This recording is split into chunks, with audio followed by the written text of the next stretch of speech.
Hello everyone, welcome to my channel. आज की हम वीडियो में कैनबिस इंडिका के बारे में बात करेंगे। तो सबसे पहले वीडियो के स्टार्ट होने से पहले इस पर्सन को हाय बोल दो, क्योंकि जो सारे के सारे इसका ड्रग है वो इस हाय पे ही डिपेंड है। और यहाँ हाई की स्पेलिंग HII नहीं है, यहाँ पे हाई की स्पेलिंग होगी HIE। तो सबसे पहले जब आप कैनबिस इंडिका के बारे में बात करते हो तो आपके दिमाग में क्या आता है? ठीक है, सो उसके बारे में अभी हम डिस्कस करते हैं। इसका कॉमन नेम है हेम्प, हशीश या भांग।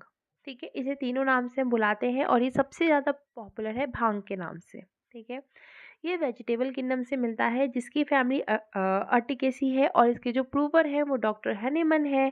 और ये हमें ग्रीन लीफ से मिलते हैं, प्लांट के, इसका मदर टिंचर। ठीक है, अब जब भी हमारे दिमाग में भांग आता है तो जो पर्सन भांग लेता है उसका कैसा इमेज बनता है? भाई भांग लेके वो एक अपनी ही एक अलग नशे के अंदर रहता है। वो अपने मन में पता नहीं क्या क्या बोलता रहता है, कॉन्टिन्यूसली बातें करता रहता है, बड़बड़, मतलब ऐसी बातें करता है जिसका कोई भी सेंस बनता ही नहीं है ना। और कभी हंसता है, कभी रोता है, जोर जोर से हंसेगा, जोर जोर से रोएगा, उसको किसी भी तरीके का कोई भी सेंस नहीं होता है। और वो एक अपने अलग ही स्टेट में है। ठीक है, तो हम उस पर्सन से और हमारे कैनबिस इंडिका के पर्सन को प्रॉपरली रिलेट करेंगे। तो जैसे ही हम आपको एक नशे में भांग के नशे में आदमी का अगर एक प्रॉपर इमेज बन रहा है, तो वैसे ही हमारे इसका भी एक इमेज होगा। तो हम स्पीयर ऑफ एक्शन देखते हैं, तो इसका सबसे मैसिव स्पीयर ऑफ एक्शन होता है वो होता है माइंड पे। और जब ये माइंड पे एक्ट करता है तो ये एक स्टेट ऑफ एक्सॉल्टेशन बताता है। इसका मतलब एक्सट्रीम हैप्पीनेस, कहते हैं ना खुशी का कोई ठिकाना नहीं होता वैसे। और इस वजह से पर्सन को डिल्यूजन होता है, उसको हेलुसिनेशंस होते हैं। और डिल्यूजन, हेलुसिनेशंस ये एक रिमार्केबल फीचर है हमारे इस रेमेडी का। ठीक है, और उसके साथ यहाँ पर इमेजिनेशन होता है। और ये इमेजिनेशन होता है, उसके जितने भी सेंसेशन होते हैं, जितने भी इमोशन होते हैं, वो एग्जजरेट हो जाते हैं। इसका मतलब जो मैंने हाई बताया था आपको, HIE, वो रिप्रेजेंट करता है हेलुसिनेशन, इमेजिनेशंस एंड एग्जजरेशन। और इन्हीं तीनों चीज़ पे, मतलब हेलुसिनेशन, इमेजिनेशंस और एग्जजरेशन पे ही आपका पूरा का पूरा ये जो ड्रग है वो डिपेंड है। ठीक है, इसके अलावा इसमें ये क्या करता है, ये नर्वस डिसऑर्डर्स जैसे डिमेंशिया, मानिया, एपिलेप्सी, इन सब पे भी काम करता है। इनके अलावा इसका जो एक्शन है वो आपके फीमेल रिप्रोडक्टिव सिस्टम पे, आपके GIT पे, आपके लंग्स पर भी इनका प्रॉपर एक तरह से है, लंग्स में, अस्थमा में काम करता है। और इन सारी चीज़ पे ये पूरी तरह से डिपेंड है। तो अभी हम बात करेंगे एलिमेंट फॉर्म की, कि क्या रीज़न है जिस वजह से कैनबिस इंडिका के पेशेंट की तकलीफ़ें शुरू होती हैं। तो सबसे पहला है एडिक्शन। इनको अल्कोहल, ड्रग्स, टोबैको, इन सब का एडिक्शन रहता है।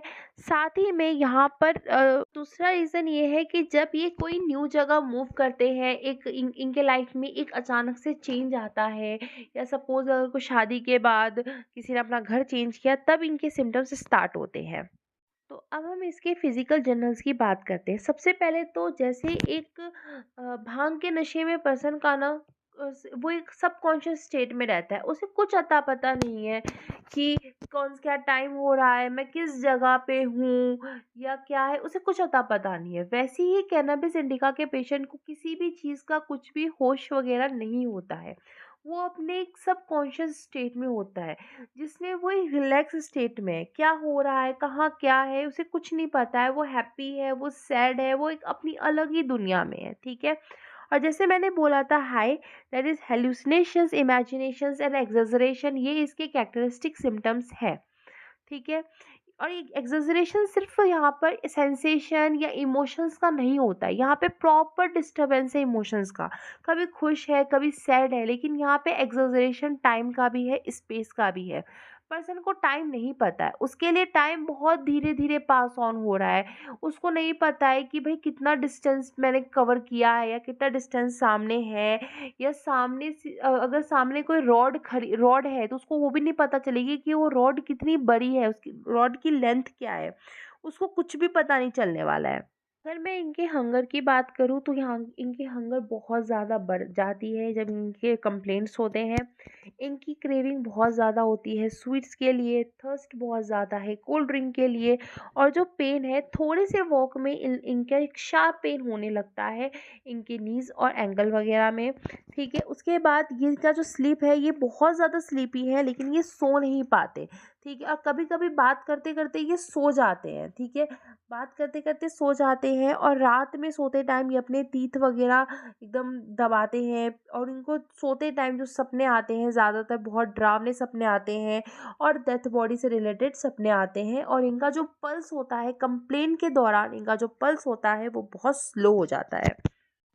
अब हम इसके कंप्लेंट्स पे जाते हैं, तो सबसे ज़्यादा दो ही कंप्लेंट्स के लिए पेशेंट हमारे पास आते हैं, जब उनके माइंड से रिलेटेड कंप्लेन हो या जब उसकी यूरिनरी से रिलेटेड कंप्लेन हो। और समटाइम्स इसका जो एक्शन है वो सेक्सुअल स्फीयर पे भी है, जैसे गोनोरिया वगैरह पे भी इसका एक्शन है। तो सबसे पहले हम बात करते हैं माइंड में। तो माइंड में क्या है, इनकी जो कंप्लेन है वो शुरू होती है जब वो एक जगह से दूसरी जगह शिफ्ट होते हैं। ठीक है, तो जब ये शिफ्ट होते हैं तो ये कभी कभी ये ब्रूडिंग और एंगर आ जाती है इनमें। ठीक है, और उस वजह से आप इसको कंपेयर करोगे नेट्राम्यूर के साथ। और जब ये बीपिंग होती है और वो बेटर होती है कंसोलेशन के टाइम, तब हम इसे कंपेयर करते हैं पल्सरीला के साथ। और जब बहुत ज़्यादा इमोशनल डिस्टर्बेंस है, ये बहुत ज़्यादा रो रहा है, बहुत ज़्यादा साइन कर रहा है, तब आपको देना है इग्निशिया।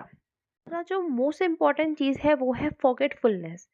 ये कभी भी कोई ये इतना भुलक्कड़ है ना, ये कभी भी कोई सेंटेंस कंप्लीट कर ही नहीं पाता। ये जब भी बोलना स्टार्ट करता है वो तभी भूल जाता है कि अरे मैं बोलने क्या वाला था। ठीक है, या कभी कभी बोलते बोलते ये वर्ड्स भूल जाता है। ठीक है, वो ये वर्ड्स भूल जाता है बोलते बोलते, और वो बहुत ट्राई करता है याद करने की चीज़ों को, लेकिन उसको याद नहीं आती है। ठीक है, लेकिन यहाँ पे एक्सेसिव ल्यूकोसिटी है, मतलब वो लगातार बड़ करता ही रहता है। ठीक है, अब उसे बड़ करना है लेकिन वो चीज़ें भी भूल रहा है कि वो बोलना क्या चाहता था। तो वो क्या करता है, स्टार्ट मेकिंग थिंग्स, वो नई न्यू थेरीज बनाने लगता है लोगों को बताने के लिए। ठीक है, और इस सब चक्कर में क्या हो रहा है, उसको ऐसा लगता है कि भाई मेरे लिए टाइम बहुत स्लो जा रहा है। और वो चीज़ों के बीच में डिफ्रेंशिएट भी नहीं कर सकता, उसे डिस्टेंस समझ में नहीं आती है कि कितनी लंबी डिस्टेंस है, ये रॉड कितनी है, ये माइल्स है। यहाँ तक कि कुछ सेकंड उसको ऐसा लगता है कि भाई कितने एजेस पास हो चुके हैं। ठीक है, उसको ऐसी फीलिंग आती है और उसके माइंड में प्रॉपर सारे आइडियाज़ मिक्स हो चुके हैं, सारे आइडियाज़ क्राउडेड हो चुके हैं, और वो किसी भी चीज़ को प्रॉपरली याद नहीं कर पा रहा है। एक्सट्रीम फॉरगेटफुलनेस है, खासकर उसको वर्ड्स का।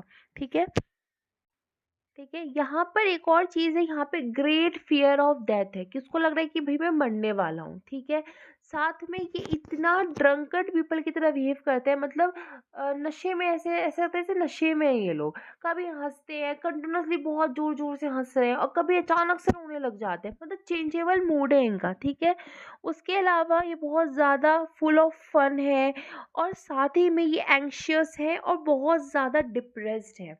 ठीक है, इनको ऐसा लगता है, इनके सेंसेशन ऐसे हेड पे सेंसेशन होता है कि भाई मेरा जो टॉप ऑफ हेड है वो कोई खोल रहा है और वापस बंद कर दे रहा है। ठीक है, और इनको ऐसा लगता है कि मेरी आंखें फिक्स्ड हैं और जो लेटर है वो सामने से भाग रहे हैं। मेरी आंखें उनको ही देख रही हैं फिक्स्ड होकर, लेकिन वो सामने से लेटर्स भाग रहे हैं। ठीक है, और उसके अलावा ये है कि उनको खुद के बारे में नहीं पता रहता, वो खुद की आइडेंटिटी नहीं जानते हैं। ठीक है, उसके बाद हम यहाँ पे बोल सकते हैं कि यहाँ पर एक और चीज़ है, उनका फेस का एक्सप्रेशन। जो उनका फेशियल एक्सप्रेशन है वो बहुत ज़्यादा डिप्रेस्ड है, ड्राउजी है, स्टूपिड है। उनको देख के ऐसा लग रहा है उनके माउथ और लिप्स एकदम ड्राई है, वो कुछ बोल नहीं रहे हैं, दोनों लिप्स उनके आपस में चिपके हुए हैं, ऐसा फील हो रहा है उनको देखकर। ठीक है, एंड यहाँ पे बहुत ज़्यादा सेंसिटिव टू नॉइस है, यहाँ तक कि बॉइलिंग वाटर भी उनको सुनाई दे रहा है और उनको उससे प्रॉब्लम हो रही है। उनके ईयर में लगातार थ्रॉबिंग और रिंगिंग टाइप ऑफ सेंसेशन उनको फील हो रहा है, तो ये भी एक उनका इम्पॉर्टेंट चीज़ है। चलो सेकंड कंप्लेंट पे जाते हैं, that is a urinary complaint. तो जब भी हम तो ये सारे तरह के किडनी प्रॉब्लम्स के लिए डील करता है। जैसे अगर इन्फ्लामेशन ऑफ किडनी है, साथ में वहाँ पे डल पेन है नेफ्राइटिस का, या बर्निंग पेन है, स्टिंगिंग पेन है सिस्टाइटिस का, तब भी आप इसे आराम से दे सकते हो। अगर हमारे यूरेथ्रा में बर्निंग और स्टिचिंग पेन हो बिफोर, ड्यूरिंग और आफ्टर यूरिनेशन, तभी इसको रिकमेंड कर सकते हैं। एंड यहाँ पर कांस्टेंट अर्ज होता है यूरिनेशन का, ठीक है। और यूरिन के बाद आपको ड्रिबलिंग ऑफ फ्लो होता है, ठीक है।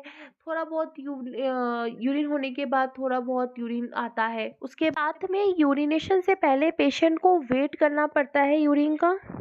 और यूरिन में यहाँ पर लोडेड होता है विथ स्लाइमी म्यूकस, ठीक है। और आपको बहुत ज़्यादा स्ट्रेन देना पड़ता है। और इसके साथ साथ ये बहुत अच्छी रेमेडी होती है गोनोरिया की, सबसे ज़्यादा उसके फर्स्ट स्टेज के और कॉर्डिया के दौरान। और जो गोनोरिया का जो डिस्चार्ज है वो बहुत ज़्यादा येलो होना चाहिए, ठीक है। और ये मेल्स और फीमेल्स को भी दिया जाता है। जैसे सेक्सुअल इंटरकोर्स के बाद मेंस को बैकएक की प्रॉब्लम हो, या ऊजिंग ऑफ वाइट क्लीयरी म्यूकस का डिस्चार्ज होंगे ग्लैंड से। और फिर उसके बाद ये भी है कि उनको सेंसेशन हो कि पेरिनियम और एनस के दौरान जो स्वेलिंग उनकी आई है, वो स्वेलिंग पे उनको ऐसा सेंसेशन होता है जैसे वो बॉल्स के ऊपर बैठे हुए हैं, ठीक है। और फीमेल में जो मेंसेस होता है वो बहुत ज़्यादा डार्क होता है, प्रोफ्यूज होता है, पेनफुल होता है, लेकिन उसमें कोई भी क्लॉट्स नहीं बनते। और मेंसेस के दौरान उनका बहुत ज़्यादा बैकएक होता है। और उनको डिसमेनोरिया है विथ सेक्सुअल डिज़ायर। और उसके साथ स्टेरिलिटी भी होती है, और uterine colic with great nervousness and sleeplessness. तो ये सारी जो चीज़ें हैं जो इम्पॉर्टेंट है। So thank you for watching. And यहीं पे ये लेक्चर ख़त्म होता है अबाउट कैनाबिस इंडिका, जिसमें सबसे ज़्यादा इम्पोर्टेंट हमारे पास माइंड था और यूरिनरी कंप्लेंट थी, और साथ में ये गोनोरिया के लिए भी बहुत अच्छा रेमेडी है। So thanks a lot, please like share.